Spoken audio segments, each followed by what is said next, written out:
In today's video, I'm going to teach you how to make a habit tracker in Notion. If you've been meaning to track daily routines, build consistency, or simply keep an eye on your progress, a habit tracker in Notion is a clean, flexible way to do it, and you can set it up in just a few minutes. First, open your browser and head over to notion.com. If you already use Notion regularly, you can click Login to access your account. If you have the desktop app installed, you may see an option to launch Notion instead. Either route will take you into your workspace so you can get started. Once you're in, go to your workspace. This is the home base where all your pages and projects live. If you use multiple workspaces, make sure you're in the one you plan to check every day, since a habit tracker is most helpful when it's easy to find. Next, click Create New Page. You'll usually find this in the left-hand sidebar. This opens a fresh page that you can use as the home for your tracker. Giving it a clear name can help you spot it quickly later, but we'll focus on the template setup first.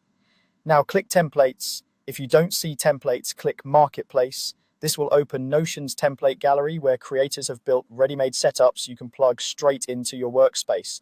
Using a template is the fastest way to get a habit tracker that looks good and works right out of the box.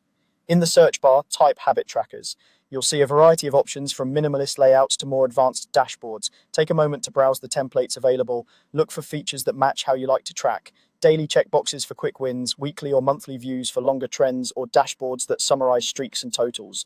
If you prefer simplicity, choose a clean layout with fewer properties. If you love details, consider templates that include tags, progress bars, or calendar views. Previewing the template and reading its description will help you understand how it's structured and how it displays your habits.